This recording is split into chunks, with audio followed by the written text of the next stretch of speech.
Pessoal, o jogo acabou tem um tempo. Eu saí, hoje foi aniversário de um grande amigo meu. Eu saí, a gente foi beber, comer alguma coisa pra se distrair. Então, eu tive tempo até pra ficar com a cabeça um pouco mais fria, né? O que é bom porque eu acho que desde a final da Libertadores eu não ficava nervoso com um jogo igual eu fiquei hoje. É claro que nada se compara com o nível de puto que eu fiquei no dia da final. Só que hoje eu fiquei bastante assim indignado e revoltado com as situações que a gente viu dentro de campo. Então eu tô gravando esse vídeo agora é meia-noite, eu vou gravar antes de deitar e dormir. Eu pensei até em gravar amanhã, só que eu acho melhor gravar agora, porque eu acho que eu tô no pique para fazer o vídeo, eu tenho já tudo muito fresco ainda na minha memória, e dá pra eu falar sobre esse jogo. É, vocês, vocês já perceberam, né, mas é bom eu destacar de novo. De 2023 pra cá, em todas as oportunidades que a gente achou que dava pra gente se animar com o Palmeiras, o time foi lá e jogou um balde de água fria. A fria não, gelada, congelada na nossa cabeça. Porque apesar dos altos e baixos no Campeonato Paulista, a temporada começou péssima, muito ruim. O time mostrou uma melhora. É claro que eu sempre destaco aqui nos vídeos que tem sim o que evoluir, que tinha o que evoluir, mas que a equipe vinha apresentando uma evolução. Claro, eu sempre destaquei que campeonato estadual não é o melhor parâmetro, não é a régua do Palmeiras, já tem um tempo, mas que o título foi bom para o Palmeiras, que isso deixa os jogadores mais confiantes, que isso dá um ânimo a mais para o grupo, e que existia sim uma melhora pelo menos ofensiva no jogo do Palmeiras. É claro que eu sempre falo sobre a parte defensiva preocupante do time. Mas eu destaquei que talvez desse pra gente se animar um pouco, ter alguma esperança. E mais uma vez o Palmeiras joga o tal balde de água fria na nossa cabeça com o jogo de hoje. Um jogo em que o Palmeiras era amplo favorito, mesmo com a escalação um pouco alternativa, a gente tinha uma boa base titular em campo. A gente tinha jogadores com nível para ser titular do Palmeiras, alguns que são sim titulares. E enfrentando um Vasco que, mais uma vez, faz um início de ano péssimo, faz um início de campeonato brasileiro péssimo, passou por uma troca de treinador. Chegou agora o Renato Gaúcho, foi a estreia dele, né, eu acho, como treinador do Vasco. Então o Palmeiras era o grande favorito, voltando a jogar em São Januário depois de quase 6 anos, né? E o Palmeiras não perdia pro Vasco desde 2015, então já são quase 11 anos sem perder pro Vasco. Tudo indicava uma vitória tranquila do Palmeiras, pelas circunstâncias. E o primeiro tempo do Palmeiras ele é muito monótono. Se não é um primeiro tempo de desorganização tática, é um primeiro tempo muito monótono. Monótono. É um verdadeiro sono o primeiro tempo do Palmeiras. Do Vasco também, que é uma equipe muito limitada, apesar de se mostrar um pouco mais organizada e lúcida em campo no jogo de hoje. É uma equipe que tem limitações claras, que a gente não consegue imaginar o Vasco brigando por grandes coisas nessa temporada. E nem também o Renato com a capacidade de ser um gênio tático que vai reinventar o Vasco, ser o grande treinador. Eu acredito que ele seja um bom técnico, eu tenho essa opinião, mas nada além disso. Então era um primeiro tempo assim ruim dos dois times, chance de gol para nenhum dos dois lados. A gente tá falando de um jogo que praticamente não tinha nenhuma chance de gol clara, nenhuma boa jogada de ataque até os 40 minutos do primeiro tempo. Eu percebi o Palmeiras um pouco mais organizado na marcação, tentando se defender mais quando tinha o bloco recuado, tentando defender um pouco mais em zona. E é algo que eu já havia destacado, o Palmeiras com uma tendência nessa temporada, pelo menos depois daquele início turbulento, de tentar marcar mais, se não em zona totalmente, nessa marcação mista, abrindo mão talvez daquela marcação 100% individual, que eu sempre digo que é uma coisa ultrapassada, que se não utiliza em time nenhum do mundo desde os anos 90, pelo menos no mais alto nível. Até no nível mais baixo, se a gente for assistir por aí, talvez nem numa Série B de Brasileirão a gente veja um time jogando dessa maneira. E Mas era um primeiro tempo fraco, o Palmeiras ele tinha a bola, eu via o Palmeiras tentando aproximar mais os jogadores por dentro em alguns momentos, o John Arias flutuando um pouco mais, o Felipe Anderson também, o Flaco recuando muito, se aproximando para receber, o Andrés Pereira também sendo acionado, mas muito pouca criatividade, né? Porque a gente vê que é um time que depende muito de lampejos individuais para criar suas jogadas. E é a partir de uma jogada individual que o Palmeiras abre o placar, com um golaço, um gol assim lindo, magnífico. Um gol de Lionel Messi, do Flaco Lopes. Eu sempre brinco quando eu tô assistindo os jogos, que parece que depois que ele foi pra Argentina, ele tenta imitar o Messi em algumas jogadas. Ele quer sair driblando 3, 4 no meio campo, quer fazer o gol sozinho e acaba errando. Só que realmente foi um gol de Lionel Messi, do Flaco, e apesar das críticas e de algumas brincadeiras, para mim ele é o melhor jogador do Palmeiras esse ano, o principal jogador do clube, né, da equipe. E a gente desce por vestiário ganhando de 1-0 e apesar do jogo ruim, parecia uma situação assim controlada. Parecia um jogo controlado. E eu vejo que no segundo tempo a gente retorna com a situação um pouco mais controlada. Até o derradeiro gol de empate do Vasco, que é impressionante como é fácil entrar na defesa do Palmeiras. É impressionante como o Palmeiras se defende mal. Por questões individuais, mas também por questões táticas. O Palmeiras não consegue proteger a sua entrada da área desde a saída do Danilo. E com Marlon Freitas e Andreas de dupla de volantes, isso não vai dar certo. Porque eu volto a destacar aqui. O Marlon não é 5 e muito menos o Andreas é 8. O Marlon pode até ser 5 em algum contexto. O Andreas não pode ser 8 de maneira alguma. Ainda mais jogando do lado do Marlon, que não marca nem a própria sombra.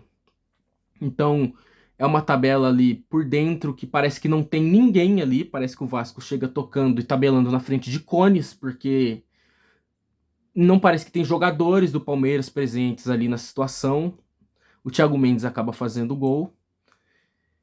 E depois do gol de empate, o time do Palmeiras ele morre dentro de campo. É muito fraco marcando por dentro, mas também muito fraco marcando pelas laterais. A partida do Kelvin é vergonhosa, é um vexame. É absurdo quanto ele errou. Tudo que ele tentou com a bola, no ataque ou na saída de bola, mas principalmente o quão é fraco e limitado na defesa. Eu assisti no jogo, eu fiquei com a impressão de que o Andrés Gomes era o Neymar no auge do Barcelona. Ponta esquerda, camisa 11, habilidoso, é o que parecia. Porque o Kelvin não conseguia marcar nem a sombra do Andrés Gomes. O Kelvin não conseguia marcar nem a passagem, nem a áurea do Andrés Gomes driblava o Kelvin, porque é impressionante. E, tipo, chegava às vezes até alguém pra ficar na sobra, pra dobrar a marcação, e o Andrés Gomes passava. Então, realmente, parecia que era o Neymar no auge do Barcelona, ali pelo lado esquerdo.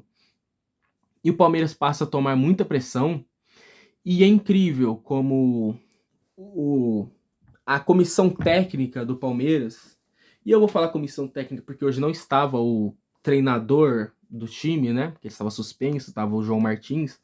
A comissão técnica do Palmeiras parece não saber que o jogo de hoje, de hoje em dia, no futebol moderno, se passa muito pelo meio-campo. Então, é uma comissão técnica que abre mão de ter o meio-campo. No segundo tempo, o Palmeiras não tinha meio-campo. O Palmeiras tinha dois jogadores assim completamente inúteis na marcação, sem a bola, que é o Marlon e o Andreas, e mais ninguém. Os jogadores que em teoria deveriam ser os meias abertos, né, que na escalação de início eram o John Arias e o Felipe Anderson, eles jogavam muito abertos e com função muito defensiva. E para quem tinha esperança de ver o Arias sendo um regente no time do Palmeiras, um jogador com liberdade criativa, eu acho que é bom a gente já tirar o nosso cavalinho da chuva, né? Porque ele tá jogando como auxiliar de lateral. O Palmeiras pagou 150 milhões de um jogador desse calibre para ele ser auxiliar de lateral. porque a gente tem uma comissão técnica liderada por um treinador que não entende de futebol, que não tem o mínimo entendimento do que é o futebol. Porque é o que parece. Porque o talento é sempre colocado abaixo de um excesso, de uma função tática e defensiva em excesso, sem o menor sentido. Então o Palmeiras ficou completamente perdido no segundo tempo, sem meio-campo, sem saída de bola, que normalmente já não tem. E era questão de tempo até tomar o segundo gol, que sai uma jogada que mais uma vez parece que não tem ninguém marcando no time do Palmeiras. É uma sequência de erros. O Evangelista, que tinha acabado de entrar, escoltou o Cuiabano para dentro da área, e é incrível que o Cuiabano fez a jogada da vida dele. Ele saiu da lateral, entrou por dentro, invadiu a área, chegou na cara do gol e ninguém acompanhou ele. Novamente, veja o replay do lance. O Lucas Evangelista entrou e estava desfilando. Eu acho que ele entrou para ser o segurança do Cuiabano, porque ele escoltou o Cuiabano até dentro da área e não acompanhou ele, deixou ele livre para finalizar no gol. É claro que aqui eu não vou culpar o Evangelista, para mim é um erro tático de um time que não é bem treinado, de um time que não tem a mínima organização. Mas eu só quero destacar que parece que os jogadores do Palmeiras, eles entram em campo e eles se tornam as pessoas mais burras do mundo, as pessoas mais incapazes que existem no planeta Terra, porque ninguém consegue marcar, ninguém consegue interceptar, ninguém consegue fazer nada. E o problema do meio-campo, ele não é resolvido, porque, como eu tô falando, a gente é treinado por gênios revolucionários. Se o futebol atual ele diz A, a nossa comissão técnica ela diz B, ela vai contra. Então a gente fica sem meio-campo, a gente fica sem escape. Na reta final da partida, o Abel, ele tinha feito algumas substituições, ele coloca o Luigi, que, nossa, que solução genial, colocar o Luigi, vamos ver se vai acontecer alguma coisa. E aí, tem duas situações no final do jogo. Eu acho que eu falei Abel, né? Mas nem era o Abel, mas enfim, é coisa dele. Eles pensam igual ali na comissão. Acontece duas situações que eu olho e eu falo assim, realmente não tem como ter esperança, não tem como levar esse time a sério. Que é o Gomes de centroavante, que é um absurdo, eu não vou me alongar muito, vocês sabem o que eu penso disso, eu acredito que vocês também acham, que na hora do desespero, o Gomes vira centroavante e o time fica chuveirando dentro da área, porque é isso que o Palmeiras faz quando tá atrás do placar, não tem a mínima organização para buscar um empate, parece um time de várzea, e é treinado e comandado por uma comissão técnica varziana, essa que é a verdade. E aí vocês lembram quando o Arthur, o menino da base, lateral esquerdo, ele jogou contra o Mirassol, eu acho, contra o Santos, lá no início do Paulistão, não foi na primeira rodada contra a Portuguesa, foi um desses primeiros jogos, e ele jogou bem. E eu até destaquei isso, se eu não me engano, eu vi gente falando que, o menino entrou bem, de repente ele pode ganhar uma sequência, o Piquerez não tá no melhor momento dele tem um tempo, o Jefté não passa confiança, o Jefté que fez uma partida mais ou menos hoje. Pô, será que o menino Arthur não pode ganhar mais oportunidades? Ele sumiu do time, né? Ele sumiu. E hoje, de repente, do nada, ele entra no final do jogo. O Palmeiras tinha mais uma troca, o João Martins tinha mais uma troca para tentar buscar o empate. E a troca que ele faz é colocar o Arthur no lugar do Jefté. Depois de muito tempo. Quando que o moleque volta a ganhar uma chance? Na fogueira. E quando que ele é tirado do cativeiro dele, né? No momento ali de fogueira. E falando em cativeiro, o Pacheco e o Larson estão aprisionados lá também. Porque é isso que acontece com esses garotos. Eu quero ver se tem algum canalha com coragem de dizer que essa comissão técnica valoriza a base. Se tem alguém com esse nível de safadeza, com esse nível de mau caratismo, de dizer que essa comissão técnica valoriza a base do Palmeiras. Porque esses meninos, eles jogam bem e o prêmio deles é sumir do time. O Alan fez um grande campeonato paulista, mostrando o nível para ser protagonista e titular do Palmeiras, e ele some do time. Ele não joga o jogo da volta da final como titular e hoje não entra novamente como titular. Ele é lançado no segundo tempo na fogueira para ver se acontece alguma coisa. E aí, o Pacheco e o Larson somem do time. Eu não sei exatamente o porquê, o que motiva isso. E o Arthur, que fez um bom jogo e tinha sumido também, ele entra hoje na fogueira. Então, ó, parabéns. Parabéns pelas escolhas, parabéns para quem escolhe também defender essa sem-vergonhice que é feita dentro do Palmeiras com esses garotos. Porque a gente tem o melhor projeto de base, não só do Brasil, mas da América do Sul. E talvez o melhor do mundo, se não for o melhor do mundo, está ali entre os 5, pelo menos. E esse projeto é completamente desvalorizado e sucateado por uma comissão técnica que não entende de futebol, que fala tanto em caráter, mas não tem o mínimo do que se cobra. O tal caráter que eles cobram, eles não têm o mínimo, o mínimo. Essa que é a grande verdade. Enfim, o jogo termina da maneira que a gente está acostumado, o Palmeiras chuveirando a bola para a área de qualquer maneira, porque é isso que esse time sabe fazer, é isso que esse time se limita a fazer, porque não tem treinador. Se você não tem treinador, você vai na loucura, você vai no bumba meu boi, você vai na base da maluquice, né? O treinador do Palmeiras, que depois da final do Paulista, é engraçado, né? Todo mundo comemorando e ele tem que chamar a atenção de maneira negativa. Falar que ele também tem família, que ele ganha títulos, mas parece que para muitos isso não é suficiente. O Pavão, né? Ele fica cheio assim, peitudão, depois de ganhar um Paulista em cima do Novo Horizontino. Um time que tem outdoor de mercadinho e drogaria de esquina na arquibancada do estádio. Isso eu não tô falando pra brincar, isso tem isso mesmo lá, tem isso mesmo. E o Palmeiras é campeão em cima desse time, que é organizado, claro, é um bom time. Parabéns ao Anderson Moreira e os seus jogadores por chegarem na final. Mas o Palmeiras ganha de uma equipe que não tem 5% do investimento, é campeão. E ele vem ali se achar o dono da verdade, o herói. Ai, vocês devem desculpas a mim, vocês devem me tratar melhor. Para no jogo seguinte acontecer essa pataquada, né? Essa vergonha. A derrota em si não é a maior vergonha, porque a derrota acontece. E a gente está no início de temporada, tem muita bola para rolar ainda.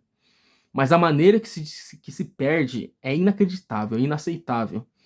E é inacreditável e inaceitável que a gente tem que eu tenha que vir aqui, e não só eu, como outros influenciadores que não passam pano, porque para quem passa pano nem vão comentar o que aconteceu hoje, ou vão tentar relevar. Mas para quem não passa pano, para quem torce realmente pro Palmeiras, para quem realmente é o palmeirense de verdade, que tanto dizem, é vergonhoso, é vergonhoso.